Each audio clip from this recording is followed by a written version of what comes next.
The federal Conservative Party is investigating allegations from leadership contender Kevin O'Leary that one of his rivals is cheating. O'Leary is accusing an unnamed campaign of using untraceable prepaid credit cards to sign up fake party members. O'Leary has not named the rival, but there are reports that Maxime Bernier's campaign is under scrutiny. With more on O'Leary's allegations, I'm joined by CTV's Mercedes Stevenson. She's with us this morning from Ottawa. Hey there, Mercedes. Good to see you.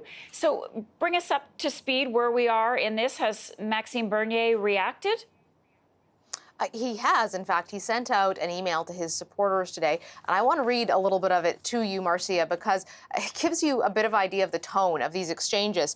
He says that Kevin O'Leary is losing, says that his campaign has signed up more money, more members, more supporters, and more volunteers than Kevin O'Leary's. He says, Kevin O'Leary, he's a bad candidate. Instead of trying to win people over by putting out a platform, he's throwing mud to try to save his campaign.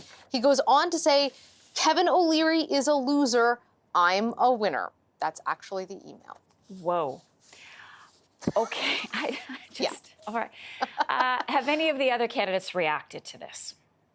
In fact, Kelly Leach just did. She reacted on Twitter, and this is what she is tweeting out. She says, Kevin O'Leary is the only candidate in the race who's been fined by the party. So it's really something that he's now pointing fingers without any evidence. You need to put up or shut up, Kevin.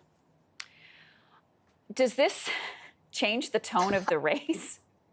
Wow. Well, as you can see from some of this, I can't remember the last time we saw political candidates tell each other to put up or shut up or saying, I'm a winner and you're a loser.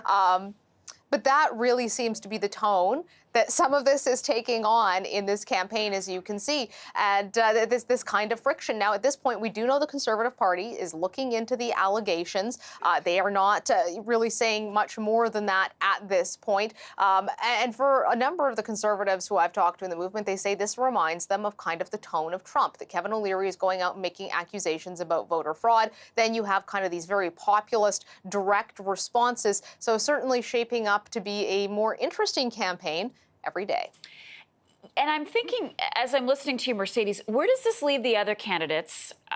Do they pile on? Do they get in so that they're part of this conversation and they look like they're standing up to O'Leary? Or do they, want to take the high road and stay out of it?